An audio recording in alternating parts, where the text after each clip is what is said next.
All right. Well, great to be with you this morning. We are going to continue through the book of Matthew, and today we're going to be talking about Judgment and the End of the World, Part 2. Judgment and the End of the World, Part 2. Before we get started, let me pray one more time. Father, we again thank you for this opportunity. God, it's an undeserved gift from you. And Lord, it is hard to hear of such tragedy, God, and heartache, and we know it's a result of sin, God, and you, Lord Jesus, came to take away sin, and you're coming back one day to rid the world of sin forever. And so, though, Lord, we are grieved at the evil and brokenness we see around us, Lord, we are not as those without hope. Lord, you're coming back, and you're going to make all things right. And that's our hope, Lord, in Jesus' name. Amen. If you have a Bible, please turn to Matthew chapter 24. Matthew chapter 24. So, we're in this passage here. This is what is often called the Olivet Discourse, because this is Jesus on the Mount of Olives shortly before his crucifixion, and he has pointed out, the disciples have pointed out to him the beautiful buildings of the temple, and Jesus said, you see that right there? Not one stone will be left upon another. And that prompts this question from the disciples about the destruction of Jerusalem and about the end times. And last week I argued that their question seems to presume that the destruction of the temple in Jerusalem and his return were going to be simultaneous. That is, at the same time. And I've argued that Jesus' teaching then in Matthew chapter 24 is best understood as Jesus trying to correct their wrong expectation that the coming and the end of the age would be simultaneous, it would be further off than they expected, and that it would not be simultaneous with the destruction of Jerusalem. And we got a lot of ground to cover this morning, so we're going to dive right into it. From Matthew chapter 24, beginning in verse 15.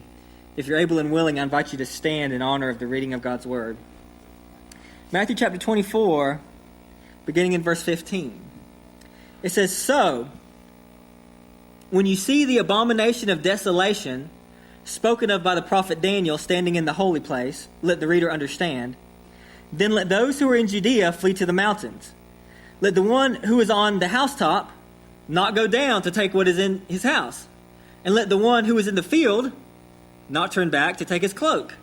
And alas, for women who are pregnant and for those who are nursing infants in those days. Pray that your flight may not be in winter on a Sabbath, for then there will be great tribulation, such as has not been from the beginning of the world until now. No, and never will be. And if those days had not been cut short, no human being would be saved. But for the sake of the elect, those days will be cut short. Then if anyone says to you, look, here is the Christ, or there he is, do not believe it. Do not believe it. For false Christs and false prophets will arise and perform great signs and wonders, so as to lead astray, if possible, even the elect. See, I have told you beforehand. So if they say to you, look, he's in the wilderness, do not go out. And if they say, look, he is in the inner rooms, do not believe it. For as the lightning comes from the east and shines as far as the west, so will be the coming of the Son of Man. Wherever the corpse is, there the vultures will gather."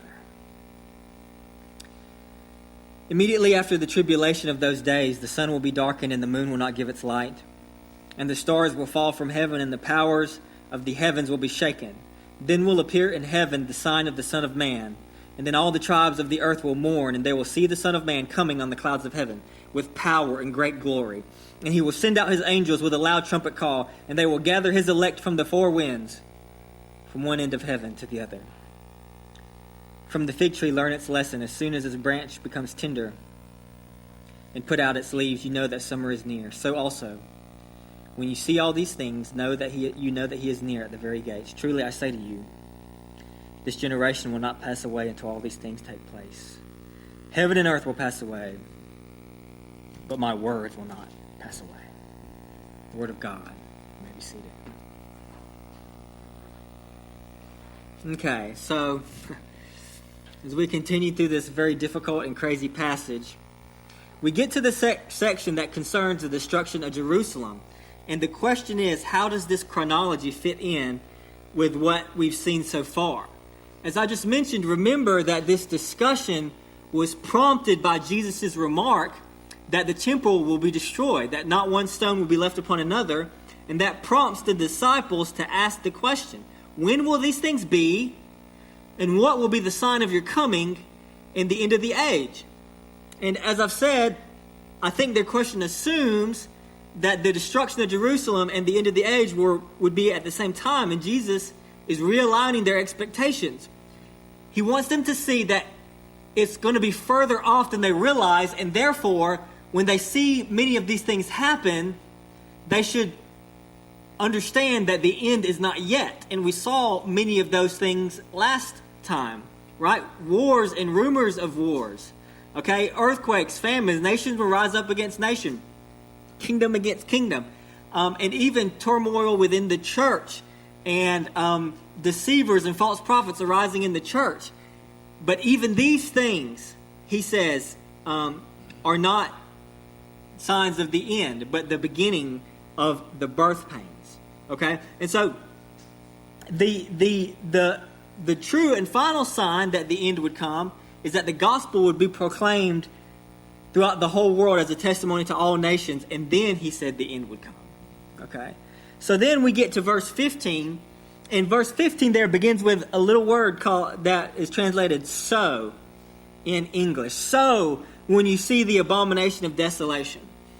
It's a word of inference. It draws a connection from what comes before it with what comes after it. And so there's an inference being made between verses 14 and verses 15. Okay, so verse 14 says the gospel of the kingdom will be proclaimed throughout all nations as a testimony, throughout the whole world as a testimony to all nations, and then the end will come. Verse 15. So when you see the abomination of desolation spoken of by the prophet Daniel. So, I think an important part of understanding this passage is the connection then between 14 and 15. And I think that the connection is this. He is saying that since the end won't come, there's a so there, right? So when you see the abomination of desolation, so what? Well, he just talked about that the end won't come until the gospel has been proclaimed to all nations. So when you see the abomination of desolation. So I think the connection is that since the end won't come until the gospel goes to all nations, therefore, when you see the abomination of desolation, don't think it's the end. That's the connection. Don't think it's the end. So in other words, I think Jesus is just continuing his argument that since the end won't come until the gospel goes as a proclamation to all nations, so then when you see the abomination of desolation, don't think that it's the end. It's not. So I think Jesus is actually saying, contrary to what some people believe, that the destruction of Jerusalem was not the end of the age. Okay, it wasn't the end of the age. Okay, he says because it's not the end. When you see the abomination of desolation, which we'll talk about a little bit later, he says when you see the abomination of desolation, run, flee, get out of there. So in other words, Now, from what I understand, some of the Jews, you see, when they rebelled against Rome, that was a dumb idea. Because this is the most powerful empire in the world. So when the Jews started the Jewish war, which led to the destruction of Jerusalem, that it was quite foolish. Okay? But from what I understand, there were some Jews who thought, because they were God's people, right? They were God's chosen people. They thought that God would miraculously intervene and deliver them from the Romans. Okay? But Jesus told the Christians, he's saying, when you see the abomination of desolation, which if you go in Luke Luke says, when you see Jerusalem surrounded by armies, flee. So regardless of what you think the abomination of desolation is, it's the symbol that marks the destruction of Jerusalem. Okay? And his point, and Jesus is saying, when you see that, don't think it's the end. In fact, it's not the end, so get out. Run. Get out of there. Because God's not going to miraculously intervene and save it. He's not. Jerusalem is going to get what's coming to it, which is why this whole section at the end of chapter 23 begins with the lament of Jerusalem. Or Jerusalem, Jerusalem, the city that kills its prophets and stones those who are sent to it. How I would have gathered you as a hen gathers her brood under her wings, and you are not willing. See, your house is left to you desolate. So Jesus prophesied about the destruction of Jerusalem and said it was coming. And said, when you see it coming, don't stick around because it's not over. It's not the end. You need to get out of there. Run. Flee. And church tradition tells us that the Christians fled. They fled and were spared from the destruction of Jerusalem. Okay? It wasn't the end. And Jesus talks about how utterly terrible those days will be for the Jews. And you can go and you can read an eyewitness account of the destruction of Jerusalem from Josephus. Okay, Josephus was he was a contemporary of that time. He was alive when Jerusalem was destroyed. He was a Jewish general who defected to the Romans, and he tried to persuade the Jews to surrender, but they refused. Okay, and he was there when Jerusalem was destroyed. Okay, and you can read his history. He wasn't a Christian, so it's not, you can't claim it was biased per se. He was just telling us what he saw, and the destruction of Jerusalem was horrendous. It was terrible. They sieged the city, of course, and when you siege a city, nothing can get in or out, and so basically you're weakening the enemy till you can find a way to breach the walls. Right? Eventually, they run out of food, right? And so all the terrible things that you read about in the Bible took place. People were eating their children because there was nothing to eat, so they would kill their children and eat them to stay alive, okay? And all these horrible things were happening in Jerusalem during the siege, okay? It was terrible. And he specifically says there that, he says, pray that your flight may not be in winter or on a Sabbath. And so the reason why that's so important is, and the reason why we know that, and this is the reason why we know that he's talking about the destruction of Jerusalem. And he's not talking about some kind of future tribulation here. He's talking about destruction of Jerusalem because he's talking about a day in which, a time and a place in which the Sabbath rules are still in effect, right? I mean, we don't celebrate the Sabbath rules, right? Because technically speaking, the Sabbath was a Saturday, right? And the Jews were only allowed to go so far on a Sabbath, or technically they were breaking the Sabbath, right? So he's speaking of a time in which the Sabbath rules are still in effect, which would be the destruction of Jerusalem in Judea pre-70 AD. Okay, so he's not talking about some end-time tribulation here. Okay, he's talking about destruction of Jerusalem and the horrors that will surround the siege and the destruction of Jerusalem. And Jesus does say that it will be so terrible that such as has not been from the beginning of the world until now, and no, never will be. And some people will say, I'm giving you my opinion here. Some people will say, well, there's obviously been worse things in the destruction of Jerusalem. He can't be talking about that here. But I think he is, simply because for this reason. He's talking about Israel right now. He's talking about Israel and the Jews and the Jewish nation. And nothing worse has happened to the Jews as a nation since the destruction of Jerusalem. Nothing has happened. I mean, we could say the Holocaust happened to the Jewish people, but they weren't constituted as a nation. This is the Jewish nation, okay? And nothing worse has happened to them since then, and according to Jesus, won't happen to them. Because in 70 AD, when Jerusalem was destroyed, okay, it obliterated Israel as a nation. Okay, it ceased to exist. And as I said last week, to this day, a mosque stands on the Temple Mount. Okay, so Israel ceased to exist as a nation for 2,000 years after this point. Okay, and now we can say they are kind of a nation state, but nothing like they would be, nothing like, and nothing like this will ever happen to them again, okay?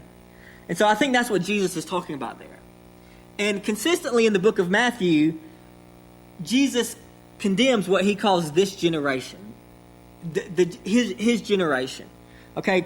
And we've seen that consistently throughout the book of Matthew. Because of their hardness of heart, their forefathers rejected the Old Testament revelation. They rejected Moses. They rejected the prophets. That's why Jesus lamented the city that kills the prophets and stones those who were sent to it, right? He condemns his generation because they reject God. They reject God and his word over and over. And then, especially like in the parable of the vineyard, for example, Jesus talks about how the master sends his own son and they killed the son. In other words, what Jesus is saying is that he is the greatest and final revelation from God, and the Jews still rejected him. And because they rejected the greatest and final revelation of God, in essence, the time of patience for the Jewish nation would be up, and the nation would be obliterated by God through the destruction of Jerusalem from AD 70. Destruction of Jerusalem serves as a climactic act of judgment against the nations. So we have to understand that the destruction of Jerusalem by the Romans in 70 AD, even though those events happened, after most of the New Testament was written, we have to understand that that's a hugely theological laden event. Okay? It wasn't just something that the Romans decided to do and did, just as a strange act of history. It was an act of judgment by God upon the Jewish people for rejecting his son. And if God did not spare his own people for rejecting his son, he won't spare us either for rejecting his son. Jesus had already told them, remember, he said, the people who rejected him and who rejected his teaching and his miracles, he said, I tell you, it will be better for Sodom and Gomorrah on the day of judgment than it will be for you. And so this is a very weighty passage that he's saying there. And it would make sense for a Jew to think that the destruction of the temple marks the end of the world. But he says, no, it's not the case. So we're seeing three things here. We're seeing, number one, the warning of Jerusalem. This is a warning for Jerusalem. And number two, we're seeing here a warning for the church. A warning for the church. In verse 22, it says, if those days had not been cut short, no human being would be saved. But for the sake of the elect, those days will be cut short. Then if anyone says to you, look, here is the Christ, or there he is, do not believe it. For false Christs and false prophets will arise and perform great signs and wonders, so as to lead astray, if possible, even the elect. See, I've told you beforehand. So if they say to you, look, he is in the wilderness, do not go out. And if they say, look, he is in the inner rooms, do not believe it. For as the lightning comes from the east and shines as far as the west, so will be the coming of the Son of Man. Wherever the corpse is, there the vultures will gather.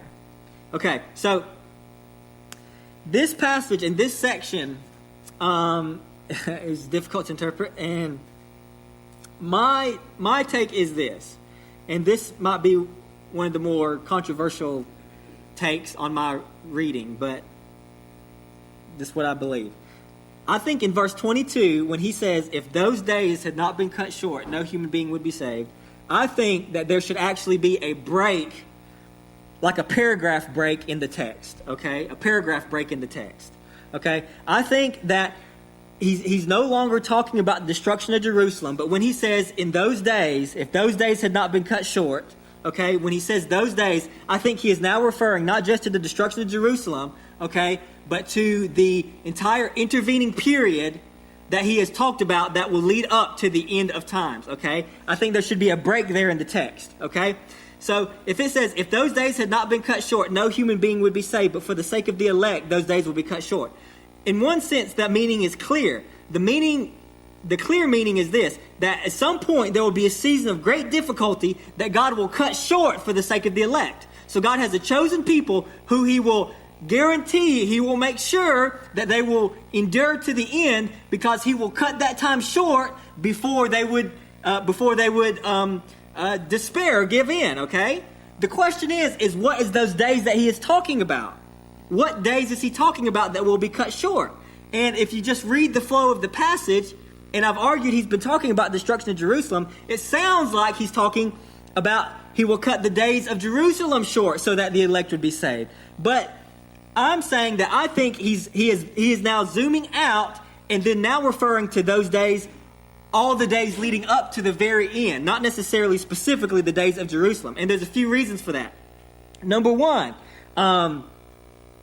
in verse 29 there, if you look at verse 29, it says, immediately after the tribulations in those days, the sun will be darkened, the moon will not give his light. And then it talks about the coming of Jesus. Okay? So if you think that verse 22, it says those days had not been cut short. If you think those are talking about the destruction of Jerusalem, then I think you have to believe that in verse 29, the tribulation of those days, I think you'd have to believe verse 29 is talking about the destruction of Jerusalem.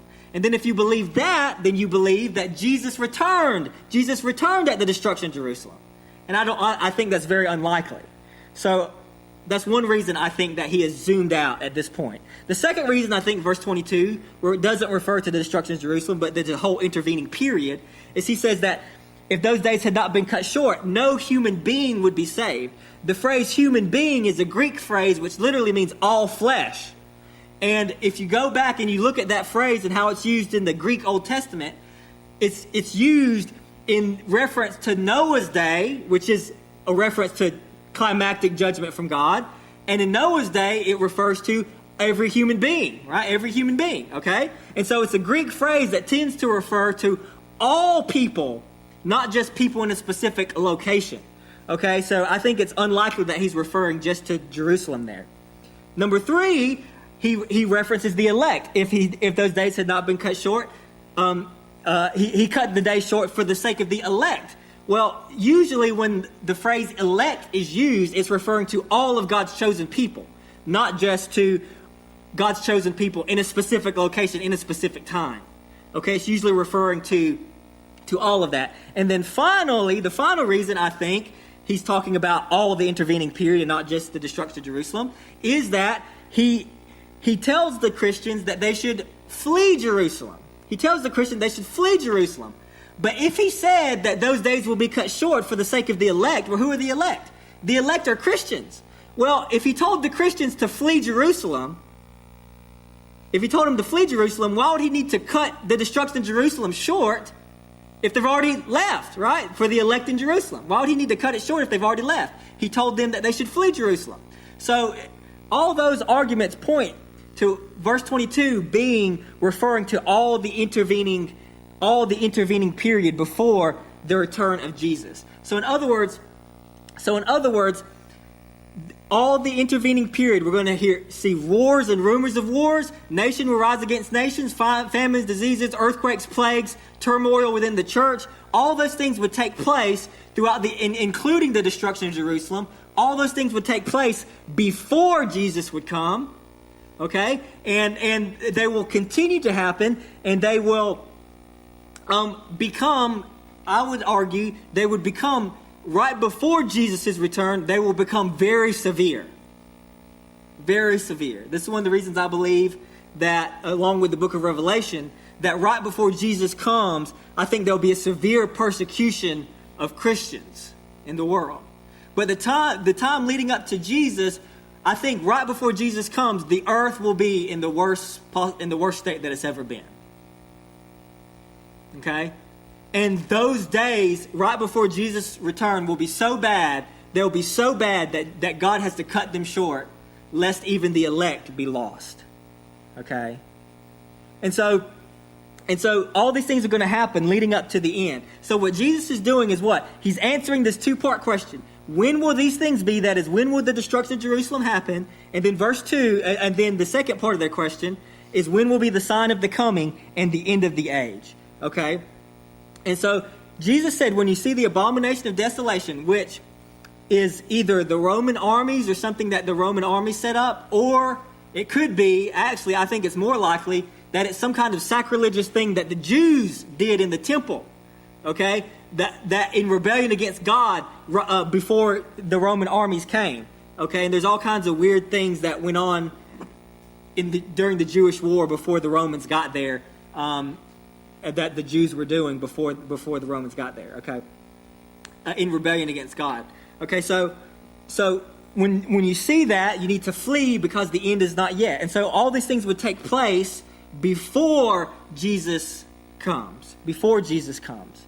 And so the end will not come until the gospel is proclaimed to all nations, and then the end will come. And that points us to the Great Commission, right? As we talked about last week. Jesus said, go and make disciples of all nations, baptizing them in the name of the Father, Son, and the Holy Spirit, teaching them to observe all that I've commanded you, and behold, I'm with you always to the end of the age. Right? And so the commission to make disciples is to preach the gospel to all nations, because it's only when the gospel gets to all nations that the end will come. Right? And so that is the sign. That's the sign. Okay? That's the sign. And then the final part of this passage, in verses 23 and following, is he gives another warning against false Christs and false prophets. Okay? So the way I read it is this: even after all these things take place, there's still going to be, and even after the destruction of Jerusalem, there's still going to be false Christs and false prophets coming, telling people, deceiving people, and causing people to think it's the end when it's not. And so we talked about that a good bit last time. But then, so if I'm reading this correctly, and Jesus is giving all these reasons to not be deceived, to not think it's the end, well, then that begs the question, well, how will you know that it's the end? Isn't that what everybody wants to know? How will you know that it's the end? Well, he says in verse 27, he tells us, for as the lightning comes from the east and shines as far as the west, so will be the coming of the Son of Man. Wherever the corpse is, there's the vultures will gather. What is Jesus saying? Jesus is saying there will be lots of deceivers coming, and there will be lots of things that will happen that will make you think it's the end. But how will you know it's the end? Well, he says, as the lightning comes from the east and shines as far as the west, so will be the coming of the Son of Man. In other words, this is what Jesus says. This is what Jesus says. When the end comes, you'll know it. You'll know it. You won't have to wonder about it. When these deceivers come, when all these things happen, you'll wonder, is it the end? Is it the end? Is it the end? And Jesus says, none of those things, when you see those things, that's no guarantee that it's the end. When the end comes, you'll know it. Because as the lightning shines in the east as far as the west, so will be the coming of the Son of Man. You won't need someone to tell you, here he is, because you'll know this is who he is. And so this is, I think, a warning for the church. This is a warning for the church. To beware of deceivers and to beware of those who say they know when the end is when they're really not. This is a call, as I said last time, to know and study and read this book and to think about it and to understand the days in which we live. Okay? These are just really, it's in every generation, okay? These are dark days. All right? And you have to understand the days in which we live. The end times here, okay?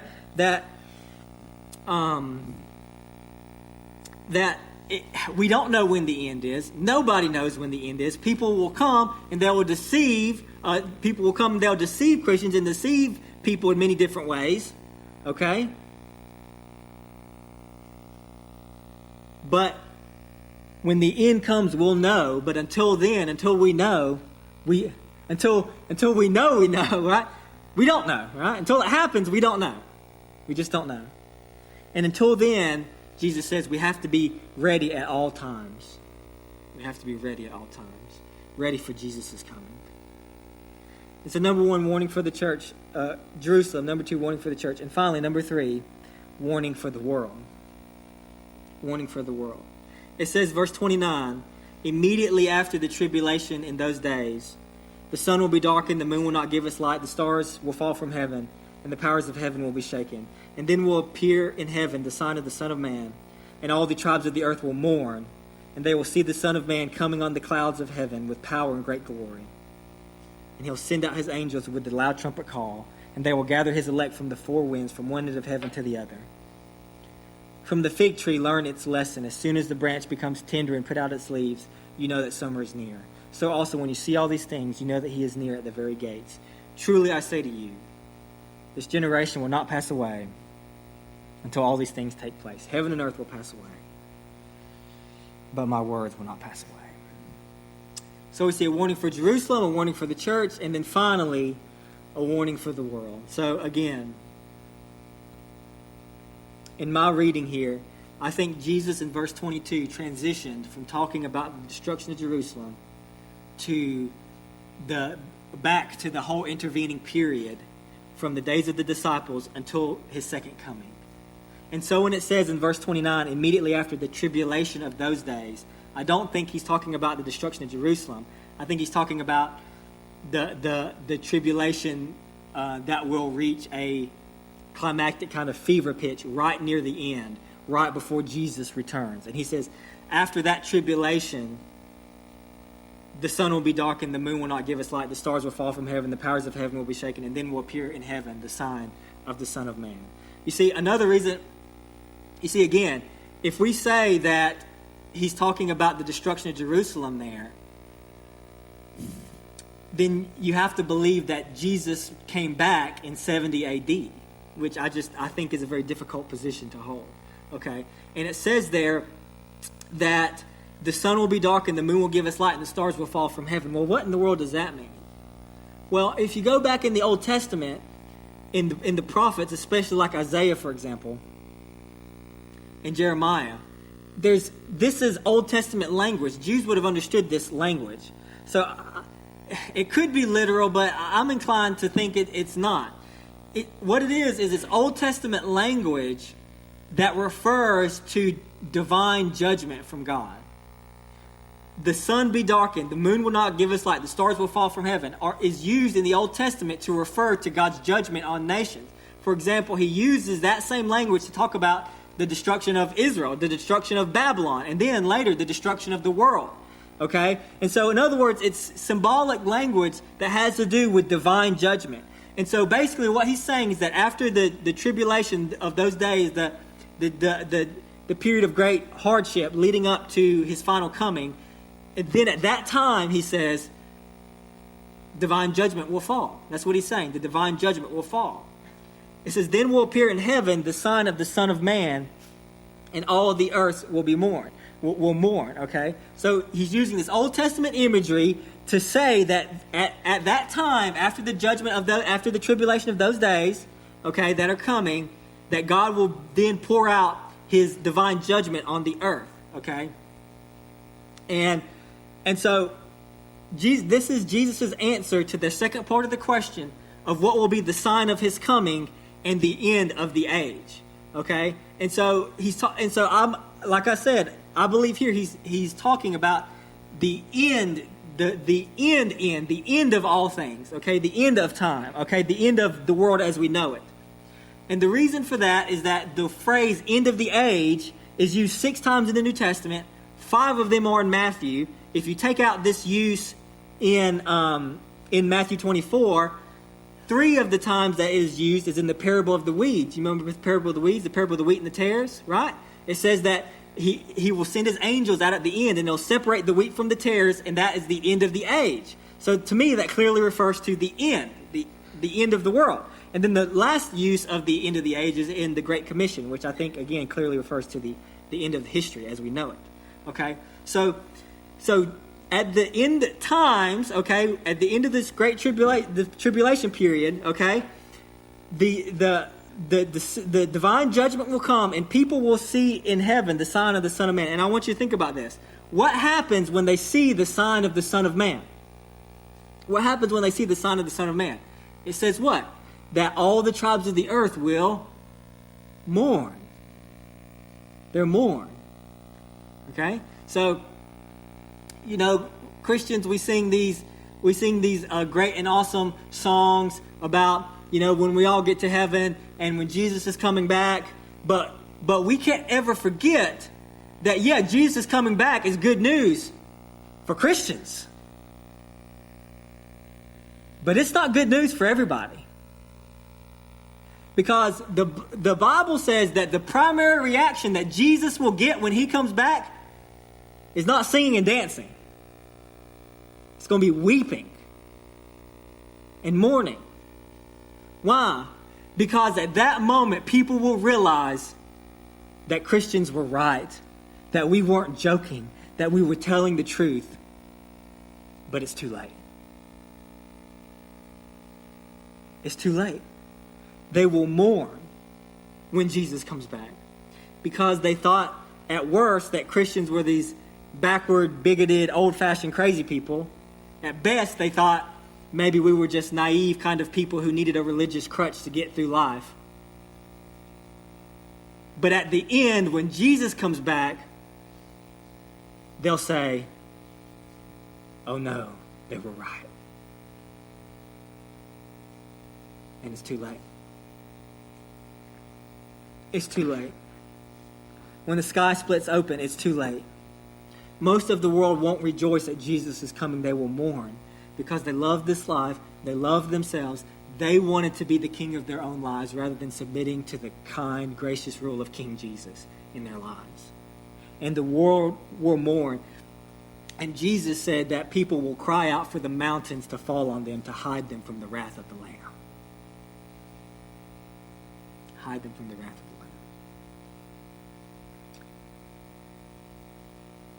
Jesus is coming back.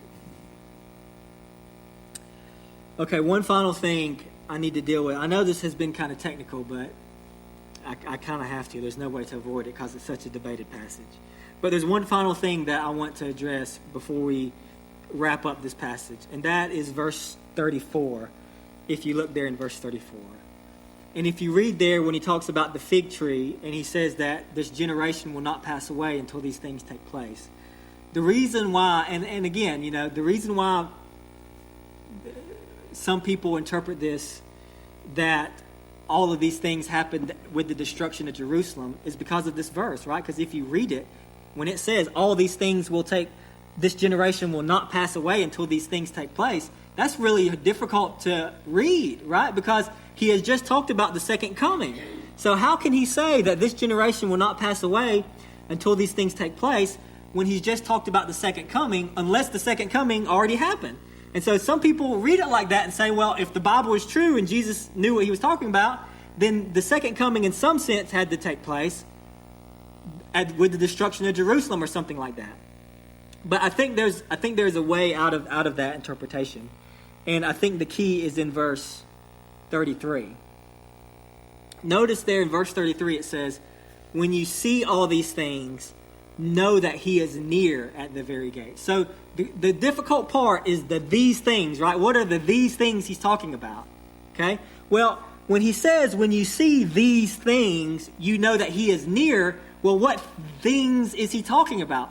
Well, he has to be talking about things before he comes back, right? Because he's saying when you see these things, know that he is near, right? So he's talking about, so if he's near, that means he's not there yet, right? And so these things he's talking about is these things before he comes. So in verse 34 then, when he says, this generation will not pass away until these things take place, he's saying that this generation will not pass away until all the signs that he said would happen before the coming would take place. And so I think that's the best way to read that. In other words, everything, all the kinds of things that Jesus told them would happen before the coming would happen during that generation. And they did. There were wars and rumors of wars. There was famines. There was earthquakes. Okay?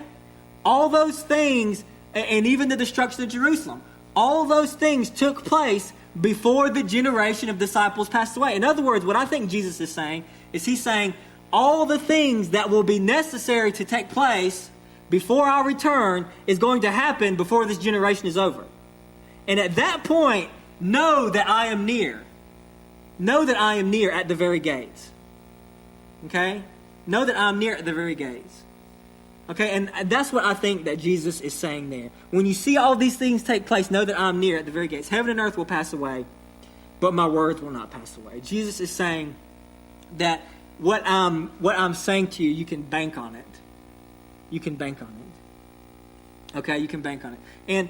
And so what is Jesus doing here? I think Jesus is trying to thread a needle, which is why I think this passage is so difficult to interpret. He's trying to thread a needle.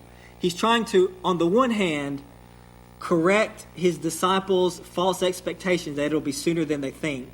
But on the other hand, he's trying to let people know, look, these things are going to happen. Don't think it's sooner than it is. But after these things take place, know that I could come back at any moment. Okay? And that's the reason why and so he's threading a needle, because he's saying, on the one hand, when you see these things, know that I am near. But then we're going to talk about next week in verse 36 there. He says, but concerning that day or hour, no one knows, not even the angels in heaven, nor the Son, but the Father only. So again, he's trying to thread a needle. When these things take place, you're going to think it's going to happen, but it's going to be further off than you think. But still know that when these things have happened, okay, I can come back at any moment, but the exact moment, nobody knows. So he's trying to preserve, he's trying to thread a needle. He's trying to say, don't think that it's going to be so soon that you just get lazy and don't do anything because you think it could be right this second. On the other hand, he's saying, don't think it's so far off that you get lazy, because I could come back at a time. I'll come back at a time you don't expect. So he's trying to do both. He's trying to say, don't lose your sense of mission because you think, oh, it could happen right this second. At the same time, don't get lazy because you think it's so far off. He's trying to do what? He's trying to maintain a sense of urgency, a sense of saying, I need to get to work. I don't know when it's going to happen. It could be today, but it might not be. I can't get complacent. I can't just say, well, I'm just going to sit here till it happens. Nor can I say, well, it's so far off that I don't need to worry about it. I need to stay busy today because it could happen at any time. But that exact time, I don't know. And so that's what I think Jesus is trying to do. And that's why I think this passage is so difficult to interpret. But hopefully that helped some.